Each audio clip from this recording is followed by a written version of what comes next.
디모데후서 1장 1절로 5절까지 말씀.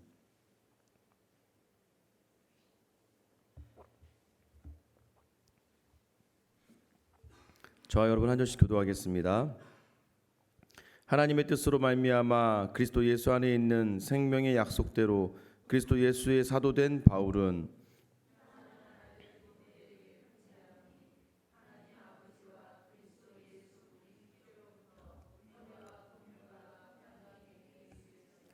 내가 밤낮 간구하는 가운데 쉬지 않고 너를 생각하여 청결한 양심으로 조상적부터 섬겨오는 하나님께 감사하고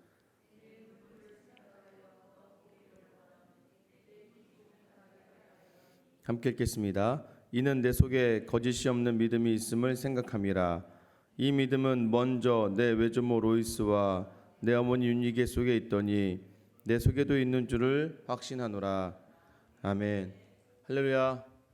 오늘 이 시간 하나님의 은혜와 긍휼과 평강이 여러분과 함께 있기를 주님의 이름으로 축원합니다. 이 이야기를 지금 누가 하고 있습니까? 바울이 디모데에게 하고 있어요. 디모데에게 이렇게 이야기하는 거죠. 긍휼이 있기를 원한다. 평강이 있기를 원한다. 이것이 과연 왜 이렇게 얘기를 할까요? 지금 이 디모데에게 가장 필요한 은혜, 그 은혜는 무엇이냐면 긍휼과 평강이라고 생각하기 때문입니다. 지금 디모데가 이제 목양을 하는 과정 가운데에서 아마도 디모데는 이제 위장병이 있을 정도로 굉장히 예민하고 굉장히 힘들었던 연약함 속에서 하나님이 그에게 긍휼을 부어 주시기를 바라고 있는 그 바울의 마음이 전해지고요.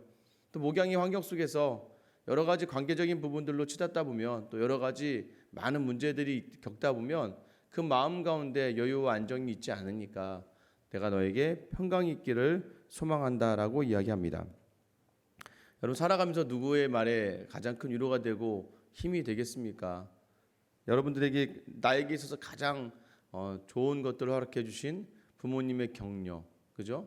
또는 내가 정말 존경하고 내가 정말 따르는 스승과 같은 목사님이나 또 선생님들이 있으면 굉장히 그 말 한마디 한마디가 격려가 되기도 합니다. 또는 내 주변에 나에게 가장 큰 도움을 주었던 친구들이나 지인들의 말이 나에게 위로가 되고 격려가 되는 것이죠. 근데 왜 진짜 오늘 이 본문의 말씀이 디모데에게 격려가 될 수밖에 없을까요? 왜냐하면 지금 이 권면을 하고 있는 바울의 상황이요, 이게 녹록한 상황은 아닙니다. 이 디모데후서는요, 바울이 마지막으로 쓴 서신서입니다. 그러니까 바울이 이제 로마에서 잡혀서 사형을 당하기 바로 전 감옥에 갇혀서 쓴 책이 바로 이 디모데후서예요. 그러니까 마지막에 유언과 같은 글을 남기는 책입니다. 지금 본인은 자신은 지금 처형될 위기에 놓여져 있는 것이죠. 그래서요, 그 가운데 있으면서도 불구하고 자기가 사랑하는 제자, 아들이라고 생각하고 있는 디모데에게 편지를 쓰고 있다는 것, 이것이 너무나 놀랍지 않습니까? 자신은 지금 죽게 되었는데도 불구하고 다른 누군가의 위로자가 될 수 있고 격려자가 될 수 있는 이유가 무엇일까요? 그가 붙들고 있는 생명 때문입니다. 오늘 바울이 1절 말씀에 자신을 소개할 때 어떻게 소개하고 있어요? 하나님의 뜻으로 말미암아 그리스도 예수 안에 있는 생명의 약속대로 그리스도 예수의 사도된 바울은, 자, 사도라고 자신을 이야기하지만 무엇 때문에 예수 안에 있는 생명의 약속대로 그리스도 예수의 사도된 바울이다라고 이야기하고 있습니다. 디모데후서를 쭉 읽다 보면 디모데후서 4장 7절 8절 말씀에 이런 내용이 있어요. 나는 선한 싸움을 싸우고 나의 달려갈 길을 마치고 믿음을 지켰으니 이제후로는 나를 위하여 의의 면류관이 예비되었으므로 주 곧 의로우신 재판장이 그날에 내게 주실 것이며 내게만 아니라 주의 나타나심을 사모하는 모든 자에게도니라. 사도 바울의 이 마지막이라고 느껴지는 거죠. 왜냐하면 나의 선한 싸움을 다 싸웠다. 나의 달려갈 길을 마치고 믿음을 지켰다라고 얘기합니다. 디모데 전서를 우리가 읽을 때 기억나세요? 디모데에게 뭐라고 이야기합니까? 선한 싸움을 싸워라. 선한 싸움. 하나님을 믿음으로 말미암아 싸워낼 수 있는 그 싸움들을 하라는 것이죠. 제가 그래서 싸움은 잘 싸워야 된다고 했죠. 선한 싸움. 하나님 앞에서 드려지는 자신의 인생 마지막 달려갈 길까지 믿음을 지켰던 이 바울은요, 끝까지 자신을 생명의 약속대로 부르신 하나님께 소망을 두었기 때문에 무엇입니까? 이 땅이 마지막이 아니다. 이 땅이 끝이 아니다라고 하는 확신에 찬 자신의 나아갈 길들이 있었기 때문에 그는 자신이 지금 사형 집행을 당할 그 위기 속에서도 자신의 제자이자 아들인 디모데를 권면할 수 있었습니다. 왜요? 바울은요, 오직 참 바울이 참 위대한 사도라는 것이 무엇이냐면 바울의 모든 삶 속에서 채워지는 것은 오직 하나님의 신실함입니다. 바울은 오직 하나님의 신실함으로만 자신을 이루어 삼았던 사람이에요. 여러분, 이 땅을 살아가면서 계속하여 하나님이 원하시는 그 선한 싸움을 싸울 수 있는 이유는 무엇이겠습니까? 바로 나를 향하신 하나님의 신실하심에 내 삶의 모든 것을 맡기고 나아가는 사람은요, 다른 누군가의 위로자가 되고 다른 누군가의 치료자가 됩니다. 이 본을 보이신 분이 예수님이시잖아요. 그래서 우리가 예수님을 표현할 때 많은 사람들이 상처 입은 치유자, 치료자라고 이야기합니다. 본인은 상처를 받았음에도 불구하고 그럼에도 불구하고 다른 이들을 치유할 수 있는 사람들. 여러분, 이것이 우리가 예수님을 바라보고 오늘 바울이 보여준 모습을 따라가는 사람들입니다. 오늘 여러분에게 저는 여러분이 받은 상처를 넘어서서 여러분이 주신 하나님의 신실한 소망이 여러분이 만나는 모든 사람들에게 치유에 또 그분들 회복시키는 귀한 도구로 사용되어지기를 주님의 이름으로 축원합니다. 이런 상황 속에서 위로하기 때문에요, 너무나 참 감격과 감동이 있는 것입니다. 여러분에게 이러한 관계에 스승이 있고 또 여러분이 이렇게 섬길 수 있는 제자가 있다는 것, 이것은 제가 지난번에도 말씀드린 것처럼 정말 행복한 일이죠. 생각만 해도 가슴이 벅차오르고 생각만 해도 격려가 되고 생각만 해도 힘이 나는 사람, 여러분 이런 사람 있습니까? 없다면 오늘부터라도 여러분 기도하면서 여러분이 찾아보시고 또 여러분이 스스로를 만들어 갈 수 있게 되길 바라요. 이것이 바로 진정한 이 디모데를 향한 바울의 모습이죠. 이런 상황 속에서 왜 바울은 이런 상황에 특별히 디모데를 더 애타게 찾았을까요? 우리가 이제 내일 모레 정도 본문에 보면, 다다음 본문에 보면 15절에 보면은요, 모두가 나를 버렸다고, 이게 모두가 나를 버렸다. 바울이 감옥에 갇혀 있는 동안에 보니까 많은 사람들이 바울을 버리고 떠나갑니다. 여러분, 참 이 제자에게 배신당한 그 스승의 마음들, 아마 그거는 참 굉장히 마음이 쓰리고 아플 겁니다. 모두가 바울을 다 떠나갔어요. 그리고 모두가 다 힘들다고 하는 상황입니다. 왜 그러냐면 지금 바울이 갇혀진 상황이요, 누가 황제냐면 우리가 너무나 잘 알고 있는 네로 황제가 그 로마의 황제로 있습니다. 어떻게든 책을 잡아서 그 기독교인들을 핍박하고 탄압하던 그 억압하던 그 상황 속에 있는 거예요. 그러니까 많은 사람들이 믿음을 지켜내기가 굉장히 어렵고, 또 가뜩이나 이런 거 있잖아요. 야, 바울도 하나님의 일을 하는데도 잡혔대. 야, 어떻게 하나님 일을 해도 저렇게 되지? 여러분, 우리도 그런 경험들 하지 않습니까? 어떻게 하나님 일을 하는데 저렇게 어려워지고 힘들어질까? 그래서 나의 모습 때문에 누군가가 실족하고 떠나갈 때가 있다는 것이죠. 특별히 사도 바울에게 있어서 그건 너무나 가슴 아픈 일이었죠. 근데 여러분, 여기서 또 바울은 누구를 묵상했다는 거예요? 예수 그리스도를 묵상하신 거죠. 예수님을 묵상하니 십자가에 달렸을 그때 모두가 예수님을 버리고 떠나가지 않습니까? 모두가 다 도망가지 않습니까? 그래서 바울이요, 오직 자신의 위로자는 예수 그리스도라고 이야기하고 있는 거예요. 여러분의 온전한 위로자가 예수 그리스도이시고 하나님에 대한 신실함, 하나님에 대한 소망인 줄 믿으시기 바라고, 오늘 이 시간을 나의 어려움 속에서 여러분 힘들고 어려울 때요, 예수님을 묵상하세요. 그럼 그 예수님께서요, 내가 너 알지, 내가 너 알지, 내가 얼마나 네가 힘든 줄 알지 라고 하면서 자신이 갔던 그 길을 그대로 우리에게 보여주시면서 오늘의 상황을 감당하게 하시는 겁니다. 그래서 바울은 계속해서 디모데에게, 자신은 그렇음에도 불구하고 지금 디모데 너를 보니까 하나님의 긍휼이 필요하구나. 디모데야, 네가 병을 얻을 정도로까지 예민하고 힘든 성격이고 또 연약한 성품인데도 불구하고 네가 다른 사람과 같이 떠나지 않고 그 자리를 감당해내고 있구나.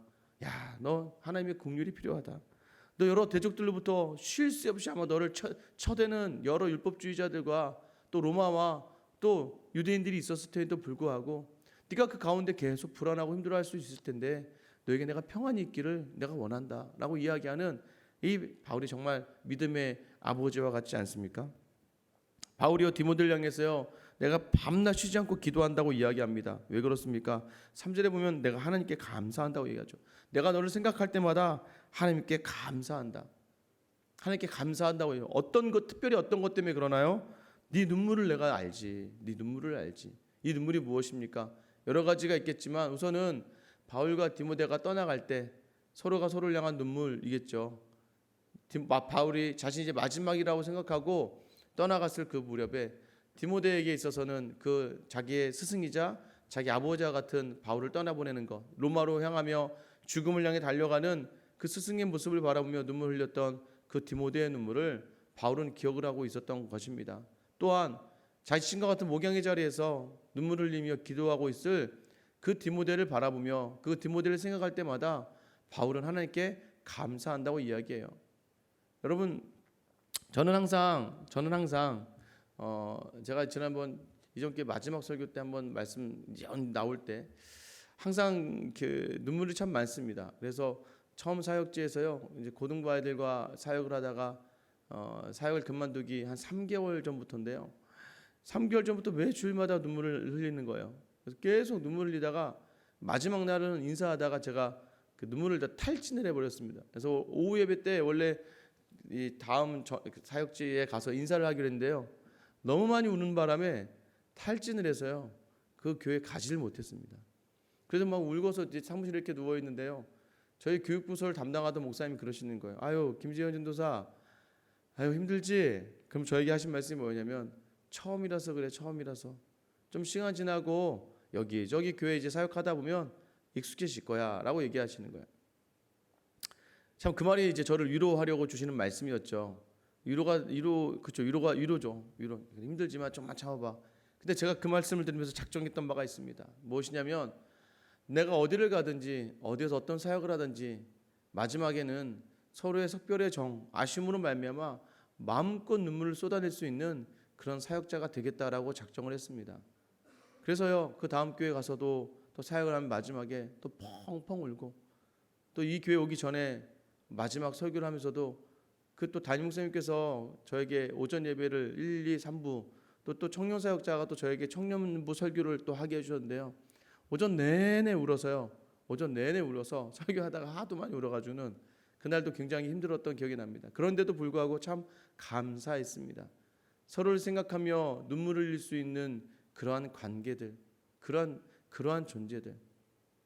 저는 이제 이 생수강교에서 끝까지 이제 몸을 담지 않습니까?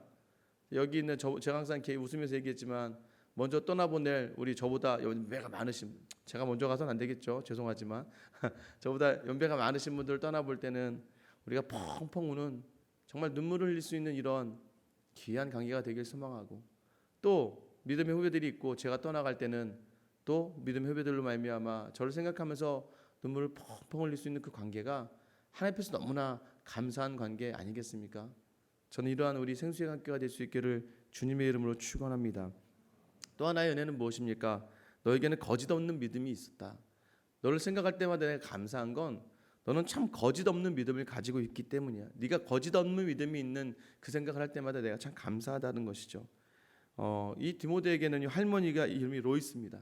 이 성경에 여자 이름이 등장하는 게 쉽지 않은데요. 할머니의 이름이 등장합니다. 로이스이고 너희 어머니는 유닉이다. 너희 할머니와 엄마의 그 믿음이 너와 동일하게 있다. 그러니까 그 할머니의 믿음이 내 속에도 있다라는 거예요. 그 믿음이 무엇이었습니까? 여러분, 유대 사회는 모계 사회예요. 아빠가 유대인이면 유대인이 아니고요. 엄마가 유대인이어야 유대인입니다. 그래서 엄마가 유대인인 게 굉장히 중요한 건 자녀를 교육시키는 건 엄마의 몫이었기 때문입니다. 오늘 그 사도행전 16장 1절부터 5절에 보면요, 바울이 더베와 루스드라의 이름에 거기서 디모데라고 하는 제자를 만납니다. 근데 거기 또 나오죠. 그 어머니는 믿는 유대 여자요, 아버지는 헬라인이라. 디모데는 루스드라와 이고니온에 있는 형제들에게 칭찬받는 자니. 그 믿음이요, 형제들에게 제가 항상 얘기하잖아요. 여러분, 하나님의 사랑을 사랑하는 사람은 반드시 사랑으로 향하게 되어 있어요. 나는 하나님을 너무 좋아해, 나는 하나님을 너무 사랑해, 하나님 내게 너무 큰 은혜를 베풀어 주셨어요 라고 고백하는 사람의 특징이 뭐냐면, 그게 진짜가 되려면 주변 형제들에게 칭찬받는 사람이 되어야 된다는 것이죠. 인색한 자가 되지 말고, 또 옹졸한 자가 되지 말고, 이기적인 자가 되는 것이 아니라 넉넉하게 품고 넉넉하게 나누고 넉넉하게 섬길 수 있는 관계. 그래서 하나님을 알아가면 알아갈수록, 여러분 보세요. 하나님을 알아가면 알아갈수록 하나님에 담겨진 그 하나님 어떤 분이시냐면 사랑의 하나님이시잖아요. 하나님 인자와 자비가, 성경에서 가장 많이 나오는 단어가 사랑과 인자와 자비가 풍성하신 하나님이에요. 노하기를 더디하시고. 그럼 이게 다 무엇으로 향합니까? 하나님이 이런 분이신 거 알면 그분을 닮아가는 우리는 다른 사람에게 그 사랑을 베풀고, 다른 사람에게 인자하고, 다른 사람에게 자비하고, 다른 사람의 노하기를 더디하고, 다른 사람 오래 참아주는 것이에요. 하나님을 사랑하는 사람은요, 자연스럽게 사람들 향해 사랑할 수밖에 없는 것이 이것이 성경이지, 하나님과의 관계만 좋다고 해서 그 사람이 다 모든 거, 그러니까 기도 많이 하는 사람이 무서운 사람이 아니에요. 가끔 가다가 이제 보면 이제 나 연설을 하지 그런 사람들이, 야 기도 많이 하는 사람이 무조건 이기는 거야. 그래서 막 주구장창 기도하면 막 기도만 무조건 많이 하면서, 그러면서 싸움 성격은 아주 그냥 옹졸하고 막 괴팍하고 막, 그런데 기도만 많이 해. 기도만. 네가 나 못 이겨. 왜? 난 기도 되게 많이 하거든. 여러분 이런 건 전혀 하나님이 원하시는 바가 아니거든요. 기도를 많이 하면 많이 할수록 하나님의 성품을 이해하게 되니까 많은 사람들 마음껏 품게 되는 거예요. 이게 바로 하나님이 우리에게 원하시는 바죠. 여러분 어떻습니까? 이것이 바로 디모데를 통해서 그 디모데의 그 믿음이 어머니 할머니에게 있었던 믿음이라고 이야기하는 거예요. 이렇게 디모데를 데리고 다니던 바울이요, 이에 여러 교회가 믿음이 더 굳건해지고 수가 날마다 늘어나니라. 이런 칭찬받는 사람들이 많아질 때에 비로소 교회는 부흥하게 되는 거예요. 이런 사람들 많이 오면 좋겠죠. 저도 우리 교회 막 사람들이 막 물밀듯이 밀려왔으면 좋겠어요. 근데 문제는 무엇입니까? 하나님이 준비된 곳에 하나님의 사람을 부어주시는 거예요. 지금 막 우리도 막 버벅버벅 힘들어 죽겠는데 사람들 막 몰려오십시오. 이게 좋은 것 같죠? 아니에요. 금들이 몰려와서 거할 수가 없습니다. 왜 거할 수가 없을까? 품을 수가 없으니까.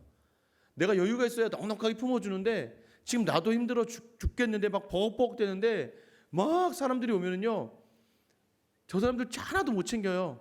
그 사람들에게 그 사랑을 나누지 못합니다. 그럼 그 교회는 사람이 오는 게 오히려 저주가 될 수 있어요. 왜요? 온 만큼 더만큼 떠나가니까. 그것을 보면 상실감이 더 크지 않겠습니까? 그래서 저도요, 이게 이제 부임을 하고 이제 3주 정도 이제 돼가니까요, 마음속에 3주밖에 안 됐는데도 계속 이제 부흥을 해야 될 텐데 그때 기도하다 하나님 주신 마음은 준비되어 있어라. 더 많이 나누고 더 많이 섬기고 서로가 서로 볼 때마다 기쁨이 넘쳐나는 공동체가 되면요, 자연스러운 거. 사람들이 딱 와서 봤는데요, 아니 뭐 여기 뭐 한 40-50명 앉아 있는데 자기들끼리도 잘 몰라. 그리고 자기들끼리도 인사도 잘 안 해. 끝나면 막 나가기 바쁘고 뭐 서로도 뭐 와서 앉아. 근데 어느 공동체가 오면은요, 예배 마쳤는데 막 서로 막 기쁨에 차서 막 서로 격려하고 정말 서로가 서로의 삶을 나누면서 막 기뻐 웃으면서 막 이렇게 나가는 모습을 보면 어떤 마음이 들겠습니까? 그건 자연스러운 거예요. 나도 이런 공동체에 오고 싶다. 나도 이런 공동체에 함께 하고 싶다. 여러분 그것이 무엇입니까? 자연스럽게 칭찬받는 사람, 서로에게 칭찬받는 사람이 늘어나면요, 그 교회 하나님께서는 하나님의 사람들을 많이 보내주시는 거예요. 이렇게 준비될 수 있는 여러분 될 수 있기를 소망합니다. 그런데 정작 중요한 이 어머니와 할머니의 믿음이 뭐였냐면요, 이 당시에 여자의 몸으로 믿음 지켜내기가, 남자는 아빠는 헬라인인데 그 상황에서 믿음을 지켜내는 게 쉽지 않았다고요. 핍박당한 속에서 또 유대인들의 많은 감견 속에서 믿음 생활하기가 너무 어려운 그 할머니와 엄마의 그 믿음의 핵심이 무엇이었습니까? 환난과 고난과 핍박 속에서도 그 믿음을 지켜낸 어머니와 할머니가 있었다는 게 디모데에겐 큰 유산의 믿음의 유산이었다는 거예요. 그래서 디모데야, 네가 이 환난 속에서도 떠나가는 사람들이 많음에도 불구하고 네가 이 믿음의 자리를 유지할 수 있었던 것이 바로 너에게 거짓 없는 믿음. 누구의 믿음이냐면 너희 어머니와 너희 할머니의 믿음이지. 저는 여기 남겨져 있는 우리 생수양교회 성도님들의 이 믿음이 바로 이러한 믿음이라고 생각합니다. 어렵고 힘든 중에서 이 교회를 버벅버벅 지켜내고, 제가 참 이야기를 들으면요, 가슴이 아파요. 어떻게 아침에 나올 때마다 다른 교회 갈 생각을 하고 나올까요? 얼마나 힘들었으면, 얼마나 마음과 몸이 힘들면 이제 오늘은 다른 교회 가야지, 오늘은 다른 교회 가야지 하면서 또 아예 대놓고 언니 나 그냥 다른 교회 갈래. 서로 간에 서로 이야기하면서 아니야 조금만 있어보자, 같이 해보자 라고, 또 자기는 그냥 일반 교사로 들어갔는데 자기 위에 선임이었던 교사들이 다 교회 나가고 나서 자기가 그 부서를 맡아야 될 상황 가운데 있으면 얼마나 쉽지 않겠습니까? 재정을 하러 들어가서 그냥 처음에는 헌금만 개수만 하면 될 줄 알았는데 선배들이 다 나가는 바람에 졸지에 재정을 맡아야 될 젊은 집사님의 마음은 어떻겠습니까? 그러나 여러분, 오늘 말씀이 여러분에게 위로가 되고 소망이 될 수 있는 건 그러한 여러분의 힘든 가운데 감당했던 믿음을 우리 하나님은 기억하셔서 여러분의 자녀와 믿음의 후배와 이 교회의 믿음의 후배들에게 귀한 거짓 없는 믿음을 남겨줄 수 있는 유산이 된다는 것을 여러분 이 말씀을 통해서 위로받으시면서 이제 그 유산이 되고 그 유산이 더 커져서 우리가 세우는 이 공동체가 더욱더 하나님이 원하시는 공동체. 그래서 저는 믿습니다. 뭘 믿냐면요, 그래서 하나님이 제가 잘나서가 아니라 하나님이 저를 이곳에 보내셨고 또 여러분과 함께 이 교회 공동체를 섬기게 하시는 그 하나님의 특별한 뜻이 있다고 저는 믿습니다. 그래서 앞으로 우리가 신앙생활 같이 하면서 서로가 생각만, 저는 지금 요즘에 여러분 생각하면 되게 기분이 좋습니다.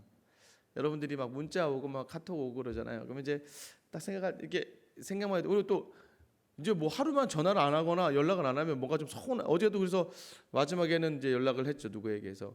아니 전화를 안 하니까 좀 서운하네요. 그래서 제가 전화를 해서, 그래서 하루라도 전화를 안 하고 가니까 좀 이상하네. 그래서 어느덧 저희 교회 성도님들이 저보다 더 그 저희 아내의 통화량보다 더 이렇게 많아지신 분들이 많았어요. 그 통화 순위가 나오잖아요. 저희 아내가 저 밑에가 있더라고요. 자 보니까 다 생수형 교회 성도들 이렇게 전화 통화 내역이 전부 다 위로 올라와 있더라고요. 그냥 생각만 해도 좋죠. 생각만 해도 기쁘고, 시간이 흐르면서 더 많이 우리가 서로를 생각만 해도 감사가 넘치고 서로를 향하여 눈물과 또한 그 감동이 넘치는 귀한 공동체. 그러기에 여러분들이 어느 스승을 섬길 것인가, 오직 하나님께만, 하나님 신실함에만 소망을 두고, 여러분의 혹시 이러한 스승이 없으십니까? 그럼 여러분이 이러한 스승이 되어서 믿음의 유산을 남길 수 있는 어머니가 되어서 믿음의 어머니와 믿음의 할머니가 되시고, 또 바울과처럼 자신의 어려움 상황에서도 자신의 제자를 먼저 돌아볼 수 있는 믿음의 사람이 될 수 있게 기도하시고요. 여러분 가장 중요한 건 무엇입니까? 믿음의 유산을 남기길 소망합니다. 그런 귀한 은혜. 그래서 여러분의 가정 속에서도 자녀들에게 그 믿음의 유산을 남길 수 있는 그런 부모, 교회 안에서도 그런 믿음의 유산을 남길 수 있는 믿음의 선배, 그리고 또한 믿음의 스승이 되어서 여러분이 가는 곳마다 감격과 감동이 넘치는 귀한 은혜가 넘쳐날 수 있기를 주님의 이름으로 축원합니다. 이 시간 같이 한번 기도하실게요. 이 시간 기도하실 때 하나님, 오늘 디모데에게 그 할머니와 그 어머니가 믿음의 유산, 거짓 없는 믿음을 남기지 않습니까? 그 거짓 없는 믿음은 환난과 핍박 속에서도, 고난 속에서도 오직 하나님께만 신실함을 두며 감당해내었던 시간들입니다. 하나님, 나도 그러한 믿음의 유산을 남기는 부모가 되게 하여 주시옵소서. 믿음의 그런 유산을 남기는 믿음의 선배가 되게 하여 주시옵소서. 또 바울을 보니까 자신이 지금 죽음의 앞에 서 있어요. 언제든 사형을 당할 위기에 있는데 그럼에도 불구하고 바울은 자신의 제자인 디모데를 격려하기 위하여 자신이 더 어려운 상황 속에 있으면서도 불구하고 디모데를 간절히 격려합니다. 하나님, 내가 이 교회 안에서 그런 믿음의 선배가 되기를 소망합니다. 하나님, 이 교회가 그런 디모데와 같은, 바울과 같은 귀한 믿음의 선배들로 가득 차서, 특별히 우리 교회 기도하실 때요, 우리 교회가 정말로 생각만 해도 눈물이 넘쳐나고 생각만 해도 감사가 넘쳐나는 이 생수양 교회가 될 수 있게 달라고 여러분 기도하시면 좋겠습니다. 버거버거 힘든 시간들을 감당해냈던 그 믿음의 유산이 정말로 실족과 낙심으로 가지 아니하고 하나님이 세우실 귀한 공동체, 그래 우리 안에 이 믿음의 유산을 통하여 부흥의 역사가 있게 하여 주시옵소서. 여러분 이런 기도를 교회에서 하시고요. 또 선교사님을 기도하실 때는 탄자니아에서 섬기시는 정혜선 선교사님 위해서 기도하겠습니다. 고아와 홀트 복지 사역을 하고 있는데요, 지금 비자가 나와야 돼요. 3월까지가 중요한데 3월까지 나오지 않으면 그곳에서 나와야 됩니다. 하나님께서 이 모든 담당자들의 마음을 주관하시고 또 그 아이들을 위하여 하나님께서 비자를 발급해 주시고 온전히 그 아이들 사역할 때 그 아이들이 이후에 탄자니아의 귀한 믿음의 일꾼들이 되게 해달라고 기도해 주셨으면 좋겠습니다. 오늘 시간 믿음의 본을 보여야 될 가정 안에서의 나와 믿음의 본을 보여야 될 교회 안에서 나의 모습을 위하여 그리고 교회를 위하여 또 우리 정계선 선생님을 위하여 같이 한번 주님 이름 한번 부르며 기도하겠습니다. 주여